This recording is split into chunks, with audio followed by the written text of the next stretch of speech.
Welcome to Living Resonance. I'm Monifa, and today we're exploring the cosmic current of the gene keys and the lunar cycle so you can cultivate your voice, live your genius, and weave your legacy in harmony with the current frequencies.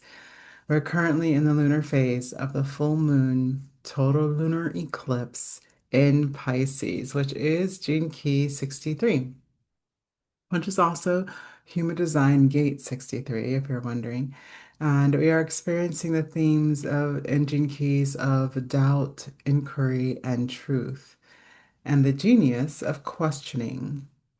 So this is what I love about this gene key is that it is in the head center of the human design body graph, and it is all-consuming. It's pretty straightforward, to tell you the truth. This is probably not going to be one of my longer episodes just because it is very straightforward. It is what it means. It says what it means. In other words, I mean, anytime we talk about any of these keys, we're talking about perspectives of the same frequency, whether we're seeing the shadow and the patterns that are created out of that, and or the gift and the patterns that are created out of that, right? And so can you go with me here? Doubt and the patterns that are created out of doubt, and inquiry, the patterns that are created out of inquiry. And then, of course, city being the highest element, which I always, when I'm doing my contemplations, I'm thinking of the city, SIDDHI, which is the higher element of the frequency, in conjunction with the shadow, because it's really just the shadow in its truth, interestingly enough, in its essence, in its quintessence, which is one of the cities as well. And so it's that kind of drives it. It's like so what is right about the shadow is essentially the city, right? What is right about doubt is that there is a paradox, and that is the name of the chapter, the paradox of doubt, right? That there is a paradox that ultimate doubt must come to its own realization of truth. And that is the city. So that's kind of the whole of the thing. But of course, we'll get more specific. First, we're going to go to Karen Curry Parker's Quantum Human Design interpretation, which is 63 as curiosity. Okay, so she brings up the challenge of this frequency in this total lunar eclipse, full moon in Pisces. Okay, like let's say dark upon dark upon dark upon dark, going into the fall equinox, right? Or the autumn equinox, or a completely different one, there's spring equinox on the other side of the equator, right? So when you are looking at this, it's not, it's interesting that it's coming up at this time, right? It's not, it would probably be a Pisces gate, but the fact that it's this one is big because the first two gates and or keys are one and two, and they are very elemental. They're like the core of our heart and our association with life source, essentially. And 63 and 64 are our head center, which is the heart. Well, when I say heart, I'm thinking the G center of human design. So that's how you think of it. So yeah, and so in the 63 and 64 is the culmination of thought and how do we orient ourselves to the wisdom beyond the body, right? The knowingness of all things. And so 63 is this two-edged sword with 64, where 63 is doubt and 64 in the shadow is confusion, right? So these are keys of logic and imagination. And we're going to talk a little bit more about that later. But again, moving back to the quantum human design, Karen Curry Parker's interpretation, the challenge here in this energy is to not let self-doubt and suspicion cause you to stop being curious, is how she puts it. Being open to the unknown is how Richard Rudd puts it. But it's ultimately that we know what doubt does. It's the core of self-sabotage and on so many different ways of just procrastination and not moving forward with dreams or being the reason why you don't live and do things to your highest capability, right? And so that you don't get the experiences you were hoping those dreams will bring to you. So, in so many ways, right, doubt is the core of the thing that is the bane of our existence.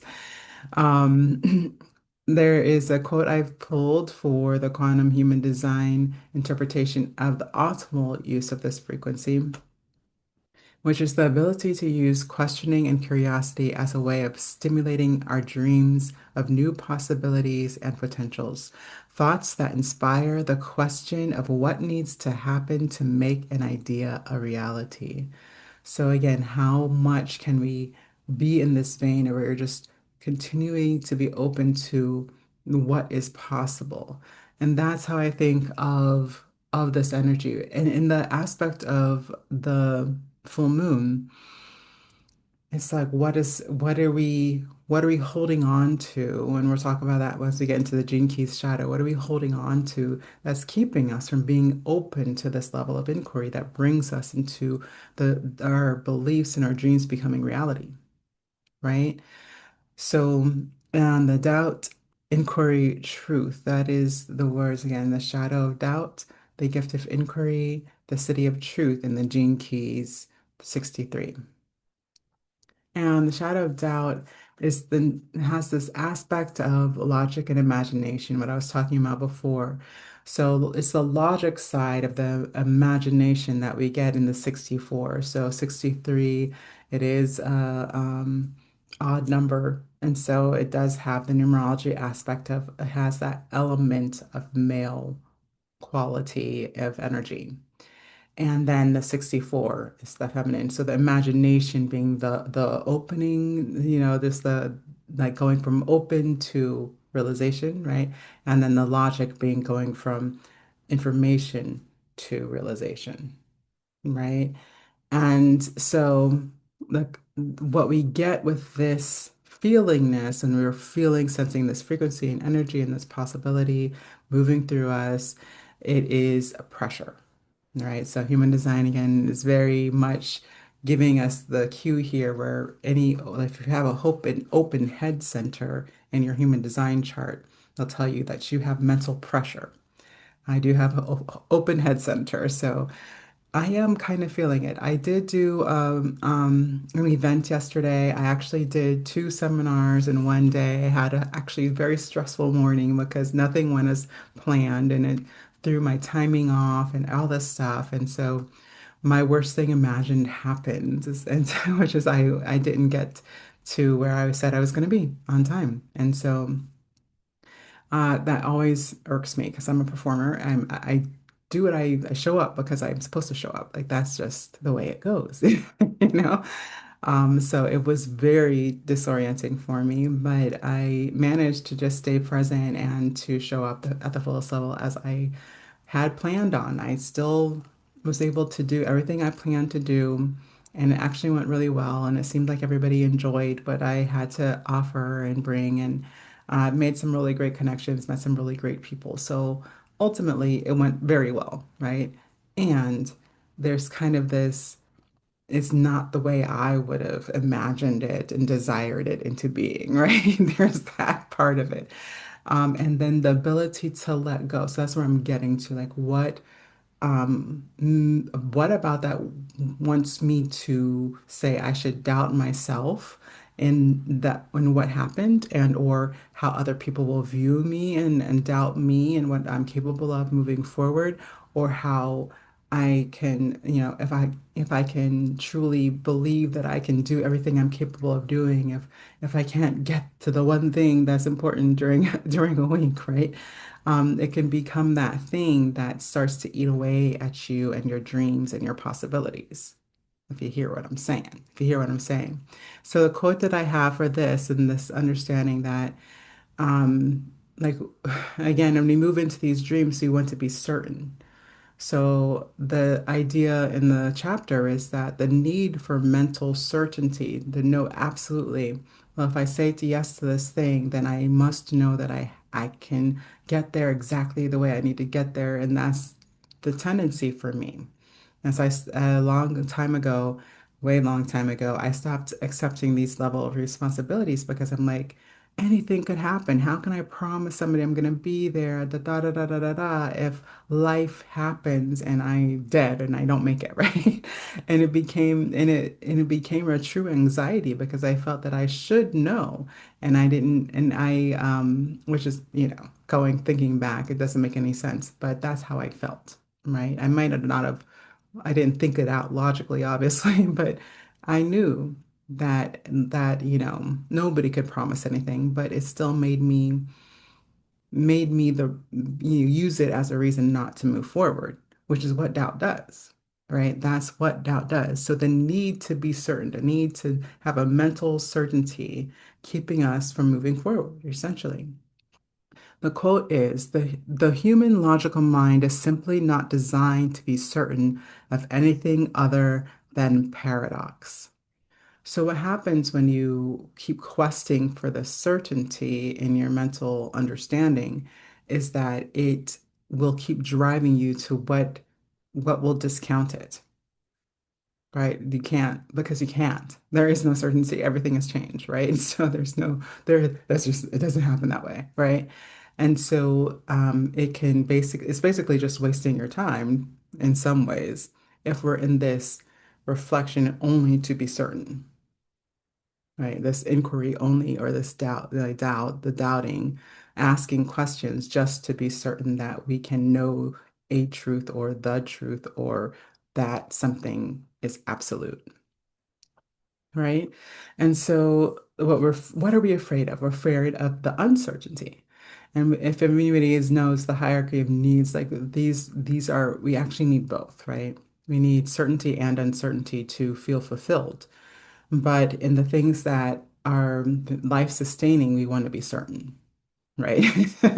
Like we want the continuity of life, and then we want to be able to gamble it when we want to play, right? That's kind of like in the level of gamble depends on the person, right? But in any case, that is the thing is that the fear comes from being uncertain that we can continue or be guaranteed life, right? The quote that I brought from that is the other important aspect about doubt. Oh, this is the one I pulled because if anybody's like me who can drive themselves a little crazy. So again, I have gene key 62, which is the shadow of psychosis. So the people I spoke to about gene keys yesterday know this. But yeah, this like kind of stuck cycle of just running scenario after scenario, coming to the conclusion that I am trying to figure something else out would put me in loops to the point where I would just get stuck. And instead of going through that pain of psychosis, I was just avoiding the whole thing, right? Of avoiding the idea of having to figure it out, avoiding the uncertainty of what could and could not happen, and avoiding the drama of trying to figure out how to outsmart what could happen, right?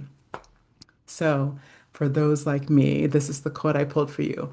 The other important aspect about doubt is that although it is truly impersonal, we humans make it personal. If doubt serves genuine inquiry, then it becomes creative. But if it becomes personal or is internalized, it becomes destructive. Okay? And so this idea, so that we understand that we should not be internalizing our inquiries that are about can I, should I, would I? Those things should be coming from of a desired truth, right? What do you want to create and not from the self-doubting, right? And then we're going to talk about the other side of that too. And so, yeah, and so that's that one. I was actually talking about another. I'm wondering if I should say it here. Yeah, I think I'll go ahead and say it here. So the other quote that I actually pulled from this was essentially, I'm misquoting here because I didn't, didn't type it into these notes. I did it for my astrology group. So yeah, that quote was essentially that if you're going to doubt, doubt everything. Oh, I remember. It is in our repressive. So the repressive energy of the shadow, and we talked again about this a little bit yesterday, is that repressive energy of the shadow is how we are acting in the shadow. And the repression side is usually that we're turning it and internalizing it and acting out of the fear response internally, right? And which is self-doubt.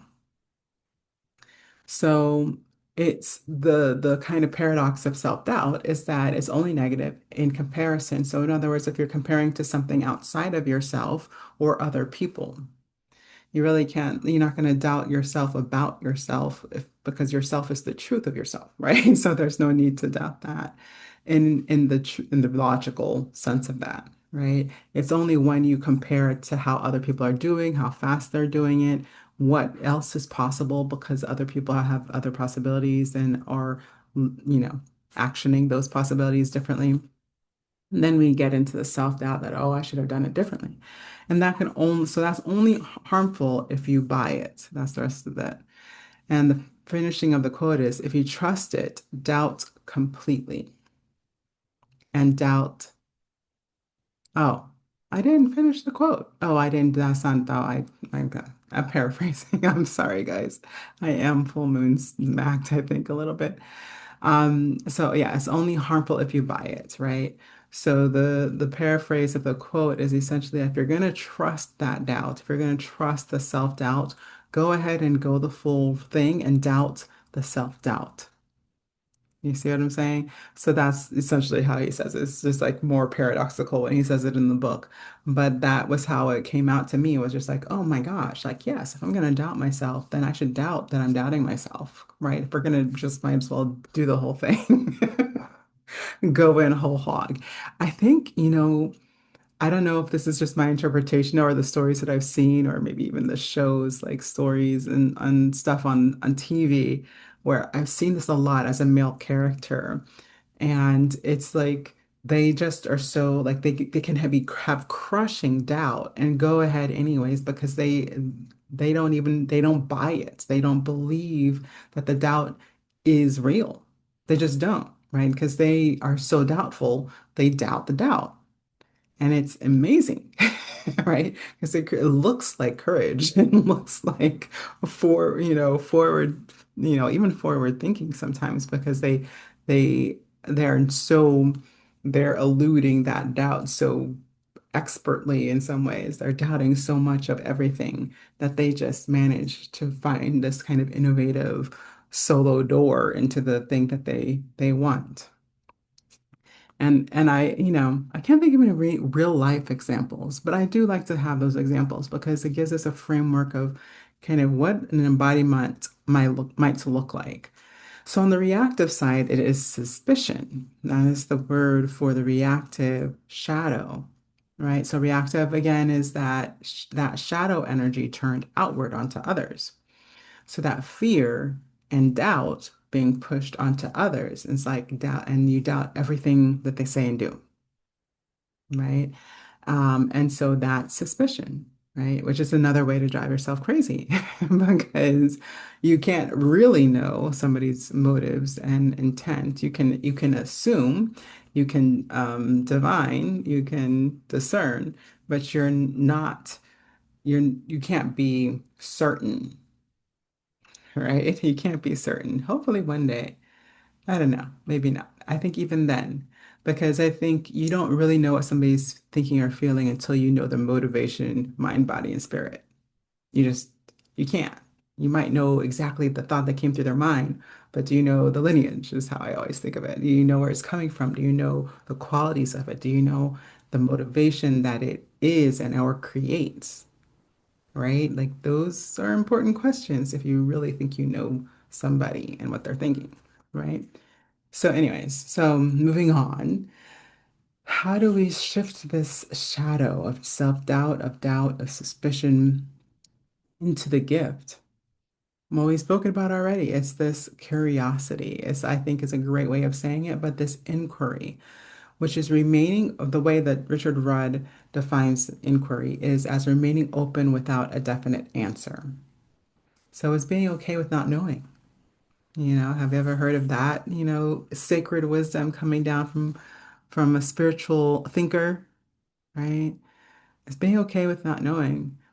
And what's so interesting about this, he talks about this in the chapter on the both sides of the realization of the cities, that the 63 is very much a logical, even scientific approach to spirituality. Eventually, your doubt and inquiry has to move into the divine because it's going to keep ascending in the need for the answer to be more fulfilled or more whole, which eventually is going to be spiritual, right?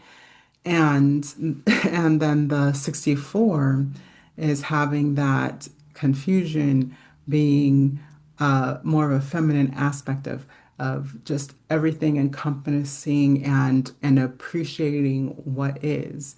And he talks about how logic must eventually surrender to what is, and that the path is essentially going to go from the masculine energetic frame to the feminine energetic frame because it holds all. That's where all creation comes from, right? And so it's always this loop. It's an infinity loop. It's not nothing is created without each other. We're in this together, right? That's the truth of this reality. And so it can be really fun to have these conversations. But like I said, this is pretty much it's a seed, right? And even when Richard Rudd starts the chapter, he says this is actually the end of the gene keys because the 63, 64, 1 and 2 are tied together in the infinite loop. And that's not a direct quote, but that's essentially what he says in the beginning paragraphs. And it's true. We can't have these things without each other. And just the same as in numerology and in number, we can't really have a one without a two without a like those things are tied together in the essence of all mathematics and calculation. I'm not the one to break that part down for you, but it is the truth. Okay. And so what are we doing in this full moon in Pisces? I'm still contemplating my full moon release, but I do think that you can ask this question that I got from Karen Curry Parker to get you started and a full release. The total eclipse is great for it. I think again, without certainty, without expectation, this is huge and chaotic energy. We have extreme energies happening in the sky right now with the Grand Air Trine, and which is not a part of the full moon, but we also have what I call a slingshot. I'm sure there's a actual astrological term, but there's a lot of energy going into the opposition or into the sun of this full moon. And so, in that, we just want to be in our open and receptive states. Let's stay with the feminine dominant energy here because it's going to give us a full release without assigning our truth or perspective to anything, which is always flawed. Anything from the 3D perspective is just going to have a limited understanding, and that's just what is, okay? And so contemplate with me on this question from Karen Curry Parker. What do you need to do to stimulate your curiosity and your creativity? So what stimulates you? So what can you what give, what floats your boat? What floats your boat? That's what you really want to understand here in the full moon. And then the willingness to let go, because even in the new moon coming up, we're going to have this reflection of accepting yourself as a new identity, person, way of being. Okay. And so this full moon is to let go of the old one. right? And when you let go of the old one, let go of anything that does not make you curious, does not make you want to inquire about more in a way that is open to possibility. Because remember, Jupiter is in Cancer. If you are listening to me right now, then you are affinity. What's the right way to say this? You have an affinity to that energy. It's a big deal in your chart somewhere. Okay. And in that, there's much available to you for this making an impact on you to have an abundance of whatever you're open to. Okay. So again, the question is, what do you need to do to stimulate your curiosity and your creativity? And that's what I have for you for today. And I also want you to know that there's a visionary voice workshop coming up. We're going to talk about all things voice health, including your self-expression and creativity. And it's going to be exceptional, exceptional. So I hope to see you there. The link will be below the video. And have a wonderful total lunar eclipse, full moon in Pisces. What do they call it? I don't know. Time. We call it transits. That's what we call it. Okay. Have a beautiful rest of your transit. I will see you on the next video.